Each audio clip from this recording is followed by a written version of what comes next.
Good morning to all of you. दोस्तों, आपका GK academy में स्वागत है। आज जो मैं डिस्कस करने वाला हूँ यूपी पीसीएस का प्री का एग्ज़ाम हुआ था 2020 का 11 अक्टूबर को। आज मैं डिस्कस करने वाला हूँ पॉलिटी में जो क्वेश्चन आए थे मेरे वीडियो से, मैं उसके बारे में बताना चाह रहा हूँ। आप यदि मेरा वीडियो देखेंगे पॉलिटी का, जिसमें 2 बार मैंने अपलोड किया है, एक ही वीडियो पूरी पॉलिटी ख़त्म करी है, तो उसमें से जो क्वेश्चन जो है वो 17 क्वेश्चन आए पॉलिटी में जो है, उसमें से 10 से 12 क्वेश्चन ऐसे हैं जो डायरेक्ट जो पूछे गए, जो मैंने अपने वीडियो में कवर किए। तो मैं क्वेश्चन पहला जो स्टार्ट करता हूँ पंचायती राज। जो पहला जो क्वेश्चन है वह which part of constitution has the provision for Panchayati Raj system. संविधान के किस भाग में पंचायती राज व्यवस्था संबंधी प्रावधान किए गए हैं। तो ये किससे, ये वाला जो पार्ट है मैंने बताया था 25 पार्ट्स है, जिसमें पार्ट फर्स्ट जो है यूनियन एंड टेरिटरी है, आर्टिकल 1 से लेकर 4 तक। पार्ट सेकंड जो है वो सिटीजनशिप है, आर्टिकल 5 से लेकर 11 तक। थर्ड वाला जो पार्ट है वो कौन सा है आपका, फंडामेंटल राइट 12 से लेकर 51 तक, 12 से लेकर 35 तक दोस्तों, उसके बाद पार्ट 4 है fundamental directive principle state policy, article 36 से लेकर 51 तक। उसके बाद जो है पार्ट 4A वाला कौन सा है, फंडामेंटल ड्यूटी, आर्टिकल 51 का ए। उसके बाद जो पार्ट है वो पार्ट जो 5 क्या यूनियन गवर्नमेंट है, पार्ट 6 क्या स्टेट गवर्नमेंट है, पार्ट 8 क्या यूनियन गवर्नमेंट है, पार्ट 9 क्या है पंचायती राज व्यवस्था। इसके अंदर क्या होता है 73 कॉन्स्टिट्यूशन अमेंडमेंट 1992 के हिसाब से पार्ट 9 जो है वो पंचायती राज व्यवस्था है, पार्ट 9 का ए जो है वो क्या म्यूनसिपैलिटी है। इसके अलावा क्या होता है 1/3 सीट जो पंचायती राज में रिजर्व रहती है, किसके लिए, वुमेन के लिए। ये पूछा जा सकता है अगली बार में। तो जो उसमें ऑप्शन दे रखा था वो पहला ही ऑप्शन पार्ट 9 है, सेकंड वाला पार्ट 6 है, सी वाला जो 3rd है, चौथा वाला पार्ट 4 का ए। तो जो सही आंसर होगा पार्ट 9 होगा, जो है पंचायती राज व्यवस्था को बताता है। इसके बाद दोस्तों सेकंड जो क्वेश्चन आया था वो आया था इसमें कि कौन सा वाला आर्टिकल 3 से जो है क्या नहीं है, कनेक्टेड नहीं है। तो दोस्तों देखो, जैसे मैंने लिखा है और जैसे मैंने बताया था सेम वही, मतलब ऑप्शन भी पेपर ने वही दिए। सोचो इतना बढ़िया जो एग्ज़ाम माना जाता है यूपी पीसीएस का, यदि वो सेम ऑप्शन दे रहा है, तो जिसने क्या है मेरी क्लास जो अटेंड ढंग से करी होगी, उसको समझा होगा, तो उसका क्या है, उससे क्या होगा, इसमें फ़ायदा नहीं होगा तो अगले एग्ज़ाम में फ़ायदा होगा। क्योंकि क्या नॉलेज तो एक दूसरे से बढ़ती जाती है, कभी जो है ज्ञान जो है वो कमी नहीं होता।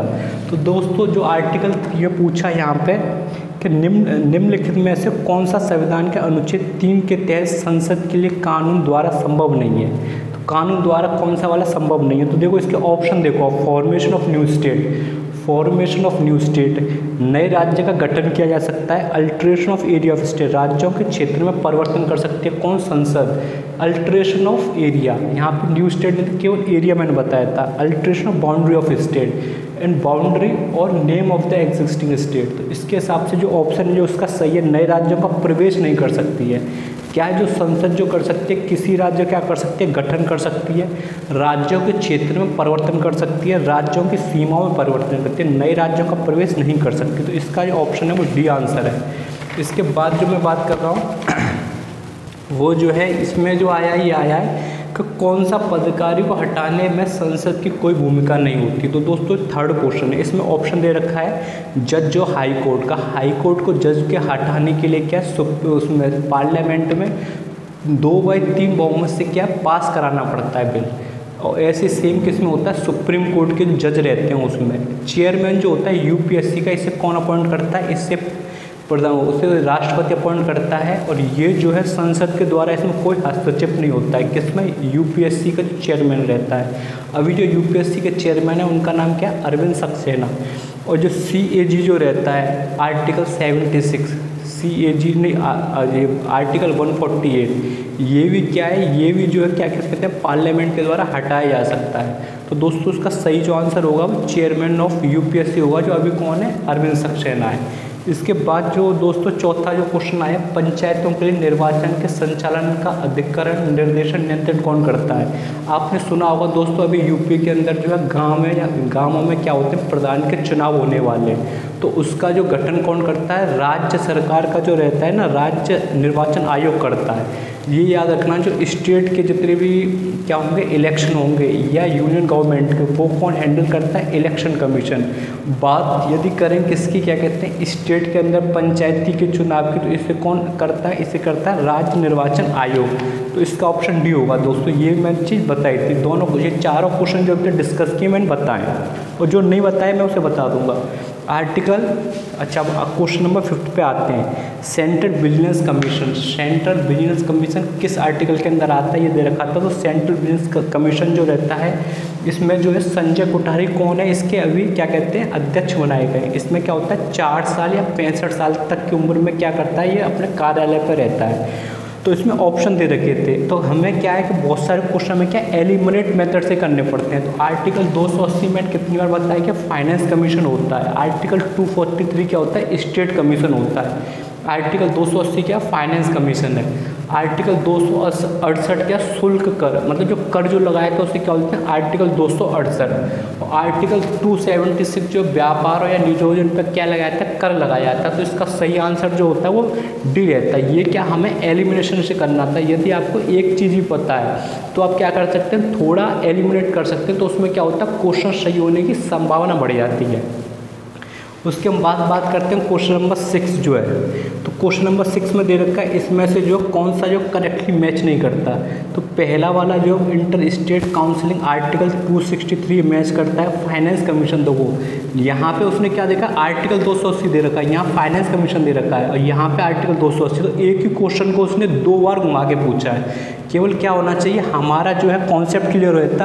यदि पता रहता है कि फाइनेंस कमीशन कौन से आर्टिकल में, तो हमारा ये क्वेश्चन सही होता है, ये वाला क्वेश्चन सही होता। और सी वाला जो ऑप्शन है एडमिनिस्ट्रेशन ट्रिब्यूनल, एडमिनिस्ट्रेशन ट्रिब्यूनल कौन सा आर्टिकल है, आर्टिकल 323 का ए। और यूनियन पावर सर्विस जो है, जो अपना हमारे क्या यूपीएससी के द्वारा चुने जाते हैं, वो आर्टिकल कौन सा है, 315 है। तो इसमें पूछा कौन सा वाला करेक्ट नहीं है, तो उसमें एडमिनिस्ट्रेशन ट्रिब्यूनल वाला क्या है, गलत है। तो इसका आंसर क्या होगा दोस्तों, सी इसका आंसर होगा। तो हमने 6 क्वेश्चन क्या कर दिए, इससे डिस्कस कर लिए दोस्तों। बाकी के जो बचे हुए क्वेश्चन हैं वो मैं इस वाले मैथ के थ्रू बता दूंगा आपको। अब दोस्तों बात करते हैं हम अगले क्वेश्चन की। तो इसमें दे रखा है कि भारतीय संविधान के अनुच्छेद 371 के अंतर्गत देश के किस क्षेत्र की विशेष स्थिति प्रदान की गई है। दोस्तों हमारे स्टेट में क्या हुआ, जब हमारा जो है भारत जो है क्या कहते हैं अंग्रेजों के द्वारा स्वतंत्र किया गया, तो हर स्टेट में क्या हमारे यहाँ बहुत सारी क्या थी, रियायतें थी, देसी रियायतें थी। जिसमें से कि लास्ट में जो 3 रियायतें जोड़ी गई, उसमें जम्मू कश्मीर पहला, हैदराबाद और जूनागढ़, ये तीनों क्या है वल्लभ भाई पटेल के द्वारा जोड़े गए। इसके अलावा बहुत सारी रियायतें जोड़ी गई। तो क्या किया, हमारे देश में बहुत सारे क्षेत्र के इस भाषा के आधार पर उन्हें बहुत सारे क्या दिए, स्पेशल प्रोविज़न दिए गए किन्हें, स्टेटों को। तो उसी के तहत बात करता है आर्टिकल 371 का जे। तो नागालैंड के बारे में बात करें तो 371 का ए है। महाराष्ट्र गुजरात में ऑप्शन दे रखे थे, उसका 371 है। और हैदराबाद कर्नाटक का 371 जे। दोस्तों ये वाला क्वेश्चन जो मैंने नहीं कराया था, क्योंकि मैंने इसके 371 वालों की बात ही नहीं करी थी। तो मैं इसके बारे में ज़रूर आपसे कहूँगा कि 371 जो मैंने नहीं कराया, मैं अगली बार जब भी पॉलिटी क्लास लूँगा तो एक बार दोबारा से 371 के बारे में जरूर डिस्कस करूँगा दोस्तों। उसके बाद जो सेकंड वाला जो क्वेश्चन है 8th वाला, नॉट करेक्टली मैच, कौन सा इसमें करेक्टली मैच नहीं करता, इसमें आर्टिकल दे रखे हैं। तो ये वाला क्वेश्चन तो दोस्तों मैं आपको बता के अभी मैंने तुरंत ही बताया। इसका फंडामेंटल ड्यूटीज़ जो है ये हमने कहाँ से लिया है, फंडामेंटल ड्यूटीज़ जो है ये पार्ट 4 का ए है। ये हमने क्या लिया, डायरेक्टिव प्रिंसिपल, जिसमें दे रखा कौन सा वाला करेक्ट मैच नहीं कर सकता। तो फंडामेंटल ड्यूटीज़ जो है ये पार्ट 4A है। ये जो स्वर्ण सिंह कमेटी थी हमने कहाँ से लिया, रसिया से लिया। इसका बताया गया है आर्टिकल पार्ट 4A है और आर्टिकल 51 का है। तो आर्टिकल पूछा जाए तो आर्टिकल कौन सा है, 51 का ए। इसके अलावा दोस्तों स्टेट वाले की बात करें तो स्टेट वाला पार्ट 6 में आता है। पार्ट 5 में क्या आता है, यूनियन गवर्नमेंट आती है। अटॉर्नी जनरल ऑफ इंडिया किस में, इसमें ये क्या कहते हैं सही आंसर है, क्योंकि ये करेक्ट मैच नहीं कर रहा। अटॉर्नी जनरल ऑफ इंडिया वाला ये पार्ट 12 में नहीं आता, क्योंकि attorney general of India article 76 आता है, जो किस यदि पूछा जाए किस पार्ट में आ जाएगा तो यूनियन गवर्नमेंट में। क्यों, अटॉर्नी जनरल किसके अधिकार में रहता है, सेंट्रल गवर्नमेंट का। कौन अपॉइंट करता है, प्रेसिडेंट। और दोस्तों इसके बाद क्या, service under union and state. एक ही क्वेश्चन जो है 2 बार पूछ लिया, इसमें भी पूछा गया था कौन सा वाला आर्टिकल है, इसमें पूछ लिया गया।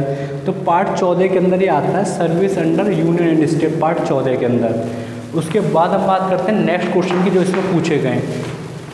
तो उसमें दोस्तों जो नेक्स्ट क्वेश्चन पूछा गया, ये पूछा गया कि लार्जेस्ट कमेटी कौन सी है। इसे देखा जाए तो एक तरीके से क्या पॉलिटी प्लस करंट अफेयर के बारे में बात कर रहा है। तो लार्जेस्ट, यदि ये पूछा लार्जेस्ट कमेटी कौन सी है, तो पब्लिक अकाउंट कमेटी में क्या होते हैं 22 सदस्य होते हैं, जैसे 15 होते हैं लोकसभा के, 22 किसके होते हैं राज्यसभा के। ये इसका जो मेंबर है वो कौन है, अध्यक्ष कौन है, अधीर रंजन चौधरी। अधीर रंजन चौधरी जो है वेस्ट बंगाल से बिलोंग करते हैं, कांग्रेस पार्टी के में क्या है, ये लोकसभा में क्या है, क्या कहते हैं, पार्टी के लीडर है। इसके बाद बात करें एस्टीमेट कमेटी। एस्टीमेट कमेटी में क्या होते हैं 30 मेंबर होते हैं, जिसमें 30 मेंबर किसके द्वारा अपॉइंट किए जाते हैं, जो लोकसभा का स्पीकर है। 17 वाले कौन से लोकसभा के स्पीकर है, ओम प्रकाश बिरला। तो इसमें क्या गिरीश बापट है। कमेटी ऑन पब्लिक अंडरटेकिंग सब 15 सदस्य होते हैं, सब 10 लोकसभा के 5 राज्यसभा के। इसका अध्यक्ष कौन है, मीनाक्षी लेखी। तो ये वाला भी दोस्तों मैंने क्वेश्चन आपको नहीं कराया, 2 क्वेश्चन ऐसे हो गए जो मैंने नहीं कराए दोस्तों। उसके बाद जो थर्ड वाला जो सिटीजनशिप आर्टिकल पूछा है, तो डायरेक्ट क्वेश्चन पूछा है दोस्तों।